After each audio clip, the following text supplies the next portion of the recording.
এয়া দেই মানুহখন চাই ল। এয়া দাংবানী মাহ খাই টকলা কৰি দিছে ছাগলীয়ে।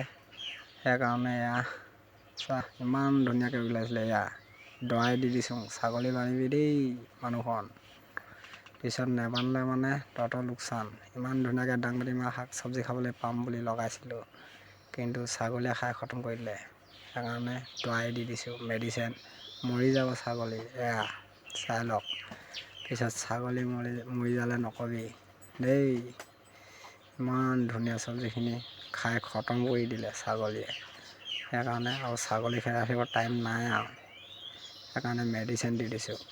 আৰু বাচ্চাবিলাক খাব পাব বুলি ইমান ধুনীয়াকৈ লগাইছিলোঁ। চাহ বাচ্চাবিলাকো খাব, নিজেও খাম, ওচৰ চুবুৰীয়াও খাব বুলি ভাবেনে, কিন্তু কিডাল লাভ হ'ল, ছাগলীয়ে খাই থ'লে।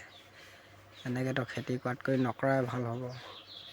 চাওক কেনেকুৱা ধৰণৰ মানুহ, ছাগলী নাবান্ধে। আৰু পোৱালিবিলাক খাব পাব বুলি গোমধান লগাইছিলোঁ। এয়া গোমধানো ছাগলীয়ে খাই এই অৱস্থা। গোমধানৰ মাজে মাজে এইবিলাক জলকীয়া পুলি দিছিলোঁ, জলকীয়া পুলিও খাই দিছে এইবিলাক। চাওক, সেইকাৰণে এই গোমধানৰ মাজতো দি দিছোঁ। এয়া মৰি যাওক ছাগলী, মতলব নাই।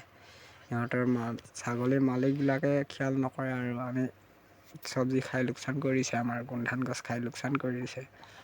আমিতো কি চিন্তা কৰি থাকিব লাগে, আমিতো মাৰিবই লাগে, উপায় নাই, কি কৰিবি। 2 জেগাত দিছোঁ ইয়াত।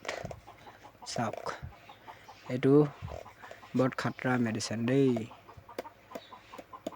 মৰি যাব ছাগলী জেগাত। চা ইমান ধুনীয়াকৈ গোমধান গছবিলাক উঠিছিলে, এইবিলাক চব এনেকুৱা হৈছিলে, খাই খতম কৰি দিলে এইবিলাক জলকীয়া পুলি।